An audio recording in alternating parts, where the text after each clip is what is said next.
Authentic emotions हम सभी को एक दूसरे से कनेक्ट करते हैं और इमोशंस ही हमको हमारी सराउंडिंग से भी कनेक्ट करते हैं।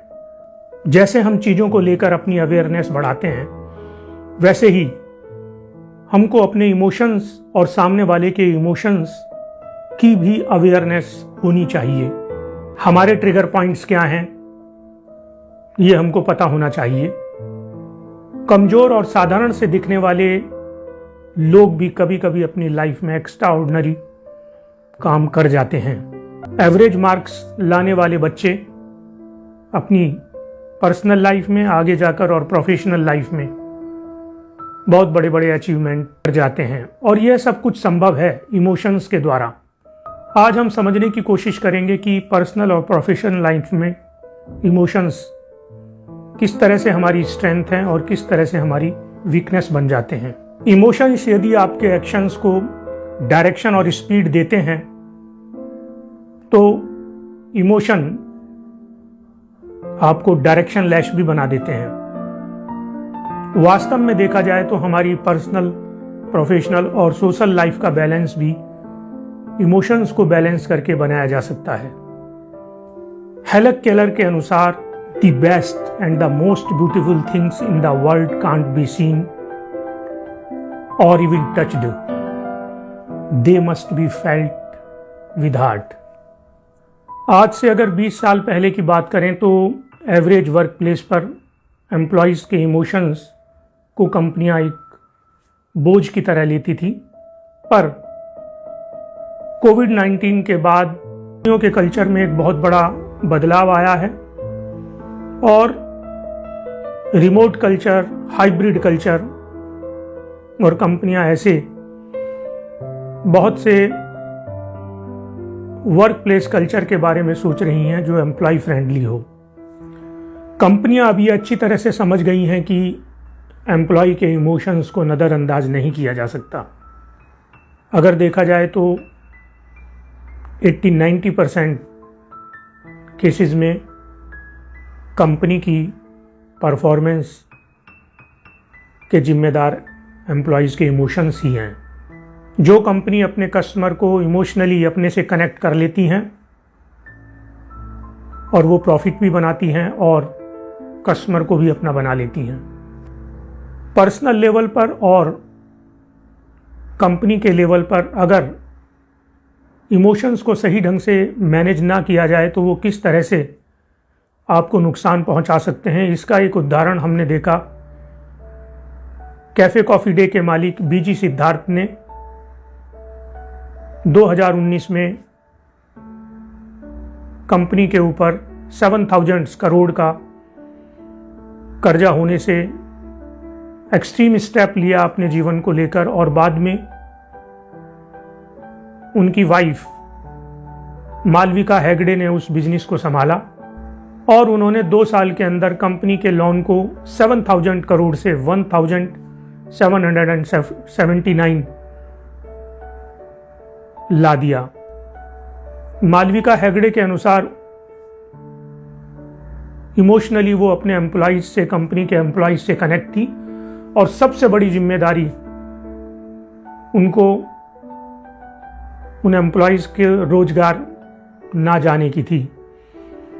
आज के वक्त में दुनिया के अंदर इमोशनल इंटेलिजेंसी को सबसे महत्वपूर्ण जॉब स्किल में समझा जा रहा है।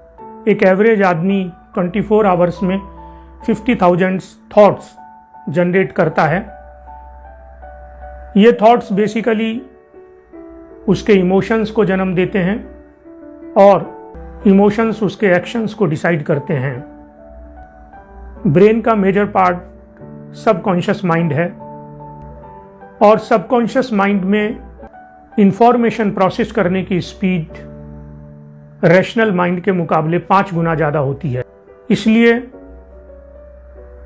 कोई भी एक्शन जो हमारे रीजन से जुड़े रहते हैं और फिर रीजन्स हमारे इमोशन से जुड़ जाते हैं तो इनकी स्पीड कई गुना बढ़ जाती है और हम गोल की तरफ तेजी से आगे बढ़ते हैं।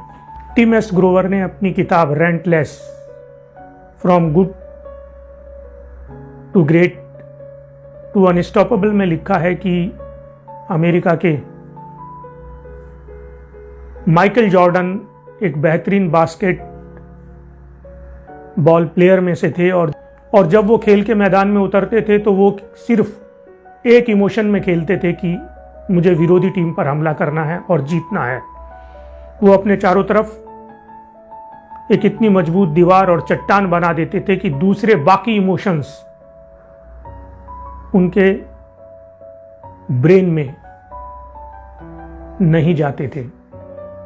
वास्तव में देखा जाए तो जब हम किसी भी काम को एक से ज्यादा इमोशंस से करते हैं तो हम अपने फोकस से डाइवर्ट हो जाते हैं और पूरी एनर्जी उस काम में नहीं लगा पाते। इसीलिए जब आप किसी भी काम को या किसी भी रीजन को एक इमोशन से करते हैं तो वो आपकी स्ट्रेंथ बन जाता है, और जब आप एक से ज़्यादा इमोशंस में वो काम करते हैं तो आप नेगेटिव और पॉजिटिव इमोशंस के बीच में झूलते रहते हैं और आप पूरी तरह से अपने टारगेट को फोकस नहीं कर पाते हैं। वर्क प्लेस पर, पर्सनल लाइफ में या सोशल लाइफ में हम सभी लोग कॉम्प्लेक्स इमोशंस में लाइफ को जीते हैं। कॉम्प्लेक्स इमोशंस में बेसिक इमोशंस के साथ बाकी दूसरे इमोशंस जुड़े रहते हैं और कभी कभी हम खुद ये नहीं समझ पाते कि हम किस इमोशन में हैं। 1995 में डैनियल गोलमैन ने सबसे पहले इमोशनल इंटेलिजेंसी के बारे में लिखा और उन्होंने ये बात बताई कि इमोशनल कोशिएंट इंटेलिजेंस कोशिएंट से 5 गुना ज़्यादा महत्वपूर्ण या इम्पोर्टेंस रखता है। EQ वास्तव में न केवल आपके एक्शंस को, आपके रीजन्स को डायरेक्शन और स्पीड देता है, बल्कि यह आपकी फिजिकल और मेंटल हेल्थ को भी ठीक रखता है। ज़्यादातर लोग ऐसा समझते हैं कि EQ सेल्फ से जुड़ा हुआ है, परंतु EQ में 3 चीज़ें आती हैं: सेल्फ, रिलेशनशिप और एनवायरनमेंट। इमोशनल इंटेलिजेंट आदमी ये समझता है कि एक्सटर्नल प्रेशर के बावजूद भी अपने इमोशंस को और सामने वाले के इमोशंस को कैसे संभाला जाए।